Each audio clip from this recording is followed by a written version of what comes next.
Selamat pagi, saudaraku. Kalau kita renungkan ketika kita mengisi percaya kita dengan mencari Tuhan, maka keyakinan kita akan Allah yang hidup itu semakin bertambah, saudaraku. Sampai kita bisa mengalaminya, mendapatkannya. Ibarat orang kalau memancing ikan, ketika ia melempar kail 1 kali, tidak ada 2 kali, tidak dapat 3 kali, masih nihil. Seorang pemancing yang profesional yang tahu bahwa di situ ada ikannya, dia akan terus mencoba sampai mendapatkan ikan. Spekulatif, untung-untungan, bisa dapat, bisa tidak. Tetapi selalu saja ada ikan yang dia dapat, sekecil apapun.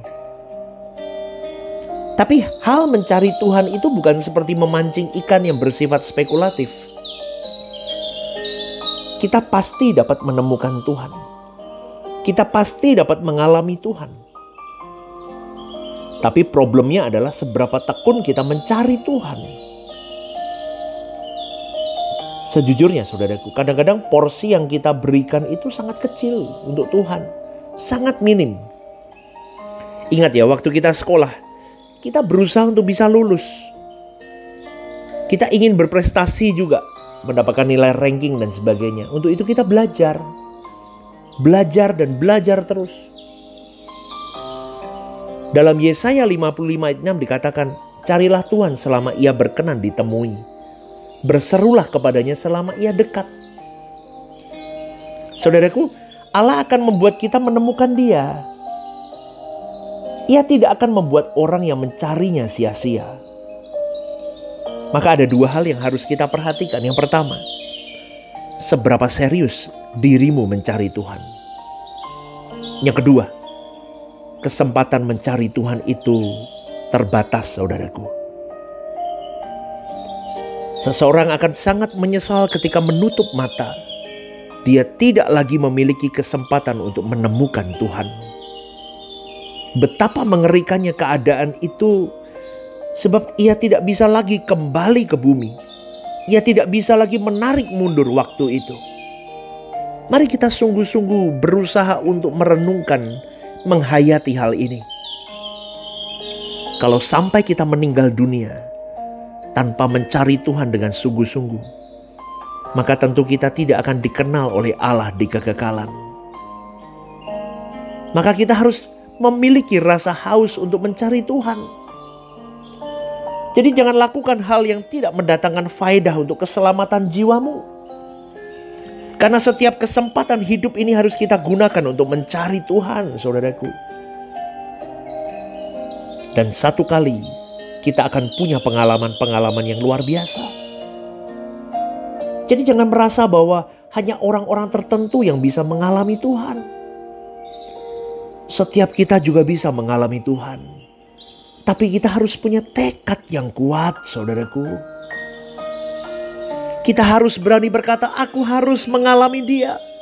Aku harus menemukan Tuhan dalam hidupku. Itu butuh obsesi yang kuat. Ambisi yang kuat. Firman Tuhan berkata dalam 1 Tawarik 16 ayat yang ke-11. Dan Mazmur 105 ayat ke-4 berkata, carilah Tuhan dan kekuatannya. Carilah Tuhan dan kekuatannya, carilah wajahnya. Saudaraku, orang yang menemukan Tuhan ini, selain hidupnya kudus, maka dia juga memiliki ketahanan menghadapi segala keadaan hidup. Memiliki perasaan Allah sehingga terbeban untuk menolong orang lain. Dan Allah menghargai orang-orang seperti ini. Amin, saudaraku. Kalau Tuhan menghargai kita karena kita menghormati Allah, maka kita pasti akan dipelihara Tuhan dengan istimewa. Secara istimewa Tuhan akan perlakukan engkau dan saya. Itu modal dan kekuatan hidup kita yang lebih dari apapun. Jadi kita harus yakin Allah itu ada, saudaraku. Allah itu hidup. Dan kita harus bertekad dengan sungguh-sungguh untuk menemukan Tuhan, mengalami Dia. Tetapi masalahnya, apakah kita mau menyediakan waktu untuk duduk diam dekat kaki Tuhan dan mencari wajah Tuhan? Sehingga ada perjumpaan pribadi kita dengan Tuhan di dalam roh. Renungkan ini saudaraku. Karena orang yang mencari Tuhan dengan serius, dia tidak lagi berani berbuat dosa. Dia tidak menghidupi kedagingannya. Sebaliknya, kalau orang tidak mencari Tuhan, maka dia menghidupi kedagingannya. Dan dia menikmati kedagingannya. Dan dia merasa nyaman dengan kedagingannya itu. Orang-orang seperti ini pasti tidak memikirkan perkara-perkara yang di atas. Karena orang yang mencari Tuhan pasti memikirkan perkara-perkara di atas. Gak ada jaminan saudaraku. Mau pendeta, mau penyanyi lagu rohani, mau majelis gereja, mau aktivis, full timer gereja. Udah, kalau mereka tidak sungguh-sungguh mematikan kedagingannya, gak ada guna saudaraku. Semuanya kesibukan agamais, liturgis semata. Casingnya kudus, dalamnya remuk di hadapan Tuhan. Banyak gitu yang begitu. Dulu saya juga sama salah satunya. Maka kita bertobat saudaraku. Kita harus menjadi pribadi yang istimewa di hadapan Allah. Amin saudaraku. Setiap kita ini bisa punya imajinasi. Dari imajinasi dan jadi pemikiran. Dari pemikiran membangkitkan emosi. Membangkitkan semangat. Memberi energi, misalnya seseorang sakit hati kepada temannya. Sementara dia berfantasi sudah sekaligus ada emosi. Lalu dia pikirkan. Lalu menimbulkan energi. Dia bisa membunuh orang. Membunuh tidak hanya fisik. Mungkin dia membunuh karakter orang, nama baik orang. Dia jelek-jelekin orang. Dia buat cerita yang lain tentang orang. Jahat orang-orang begini nih saudaraku. Ngeri. Dan ini tidak ada yang kebal. Pendeta aja bisa begitu. Aduh, saya lihat-lihat begitu kadang. Saya diam saudaraku. Saya diam. Saya tahu tapi saya diam. Kok ada ya orang-orang masih begini ya? Aduh, Kristen loh, dengar kebenaran loh, masih begitu.